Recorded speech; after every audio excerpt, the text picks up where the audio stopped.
Are your linear progression gains really over, or is that just an excuse? In today's video, I'll be making the strong argument that most of you, whether you're a late novice or early intermediate, can probably milk the linear basic gains for more than you think. Probably not in the traditional sense of workout to workout, adding a rep or two, but on a weekly or monthly level, absolutely realistic. Therefore, you probably don't have to complicate your training that much. And don't rush into that process to begin with. It sucks being an advanced elite lifter. So, let me ask you guys a very simple question. I want you to answer me honestly in the comment section. Have you ever used fractional plates? I hear crickets. Let's keep it real, most of you did not, because the majority of gyms don't have them. I'm talking about plates that are less than 2.5 pounds, because obviously that makes a big difference too, which some guys haven't even used, by the way, which blows my mind. Like, if you're still in that situation, you're probably still a novice. But for those that already got those results, you jumped into an intermediate program right off the bat because you couldn't increase your squat from 315 to 320. I get it. But were you able to increase it to 317? Most likely. What about your dumbbell exercises? Up until about 35 pounds, you actually have the 2.5 pound increments. But the moment you get that, all of a sudden it's hard to progress on your curls and your extensions and every other little isolation movement. So you start focusing on them, and next thing you know, there's weaknesses left and right, and you wonder why you can't make progress. Well, maybe there was nothing wrong with your system, but just that you were trying to jump up the loads too much. The solution is buying fractional plates. Go on Amazon right now, look it up, buy a pack, stick them in your backpack. It won't be heavy when you're walking around, and it's easy to store. So whether you're driving or walking to the gym, you're covered. Get those and then tell me that you still can't make linear gains. So let's say you're doing barbell curls with 70 pounds. Put a 1 pound plate on each side. Do 3 sets of 10 with 72 pounds. Try to get progressively stronger on a weekly or monthly basis. Heck, if you add 1 pound a week, it adds up. In 3 to 6 months, you're gonna be a very different individual performance-wise. And if you can do it for the entire year, more power to you. That is a huge improvement in performance. Makes sense. And for bodyweight exercise, it's even easier. Because if you're doing with a backpack, now you could just shove random things in the house in there. Or even use little chains. So your pull-up can go from 40 pounds to 42.5 pounds.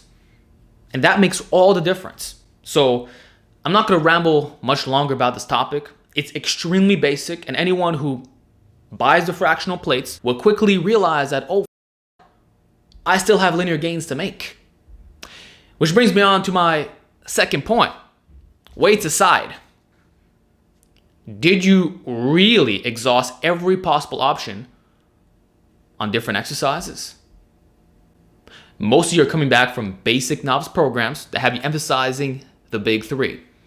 Squat, bench press, deadlift, maybe barbell row, OHB, the basics, right? Great. You can bench 2 plates. What about your weighted dip? What's your starting point? 25 pounds? You mean to tell me that you need to run the conjugate system right off the bat? Really? Did you even attempt to go in there and take your dip from 25 to 30 pounds using a basic linear progression setup? Did you? You just assume that, oh, I'm intermediate on the bench, which is my foundational lift, and therefore all the other presses must also be that way. Sorry, but there's still specificity of training to consider, and the fact that different movements emphasize different joint angles and strength curves. And the biomechanics by themselves, we cannot automatically assume that our performance is going to be matched 1-to-1 like that. Yes, there will be a certain degree of carryover, like I'm always talking about in my videos. Strength is strength, but let's just simplify it like this. If you never attempted to do any form of linear progression on a new movement, then you can't tell me that linear gains are over for that lift. So to put this into practical terms, switch your back squat to a front squat or a zercher with a pause. Maybe start doing box squats. For your bench press, try experimenting with some floor pressing or weighted dips, maybe even weighted push-ups. Your rows, switch to the dumbbell variation or do inverted rows. Your deadlifts, Try trap bar deadlifts, or start doing good mornings if they weren't already an accessory in your program. I can guarantee you, like, this is literally a promise, guys. I'm gonna say it right off the bat. You heard it right fucking here. There's an exercise out there that isn't gimmicky in any type of way. Completely time proven, amazing load of potential, will get you jacked and strong, that still allows for basic linear progression. And for some, it'll involve a basic little switch in what you're doing, and boom, linear gains. It's as if you're a fucking novice again, just that it's at a slower pace, not workout to workout. Though for some movements, it might actually be that way. Now for my third tip, let's talk about rep ranges. Most novice programs have you stick into 5x5 or 3 sets of 4 to 6, and the higher stuff is typically reserved for a little accessory at the very end. Let me ask you a question. Did you try flipping that around? Or simply doing higher reps on your basic exercises? Did you once attempt a bench press for 3 sets of 6 to 10, while maybe adding in an additional press for volume? Say doing bench and OHB in the same session, both of them in a traditional bodybuilding zone.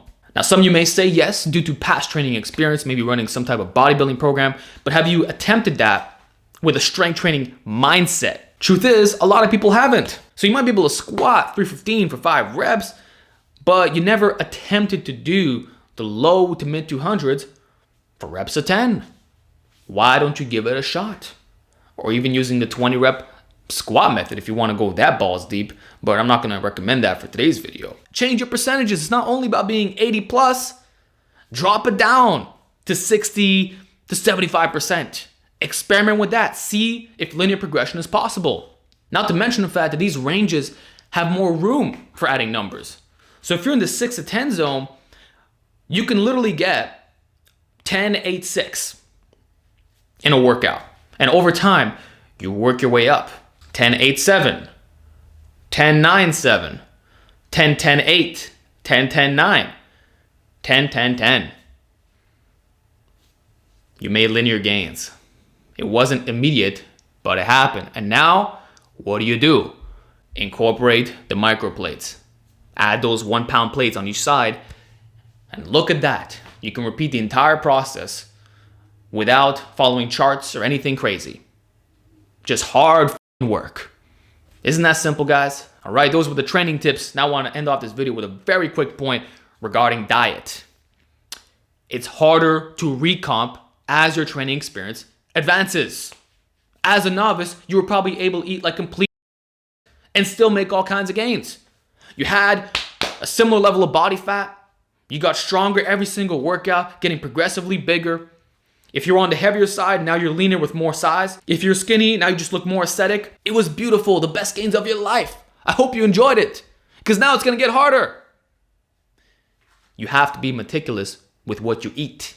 And optimizing your calories is extremely important, to the point where you can run the best program in the world. If what you're doing in the kitchen does not match up with that, you're And that's what I see a lot of guys stalling with. They're 10% body fat with a 2-plate bench, and they're stalling left and right. Why don't you slowly lean bulk? I'm not telling you to become bear mode or hit 20% body fat. Get to 12% body fat. You're still gonna be lean, you'll look aesthetic, heck, you'll be bigger too. And of course, this is not something that'll happen in a short amount of time. A tiny calorie surplus over the many months will get you to that slightly higher percentage. Then you just gotta do a mini cut and you're good to go. Like, please check out my video on not overdoing a bulk. That's the advice you gotta follow. And what you'll find is that once you start eating like a strength athlete, all of a sudden you can make linear gains again, because they were never truly exhausted. It's just that you weren't receiving adequate nutrition to optimally get those minuscule PRs. That's why you needed complex periodization to override your diet to a certain extent. So sometimes the most basic advice ever can change everything. Eat a little bit more, and you'll be able to reap the rewards for slightly longer. Can't confirm what that's gonna be. It can be 3 months. I don't know. But that's better than giving up on what was still possible to achieve. It's not about living in linear progression forever. It's about taking advantage of the opportunity, which is the only message I'm trying to share in today's video. So I hope that's clear. And with that said, I'm done talking. If you have any more questions about this topic, let me know, and I'll see you in the next video.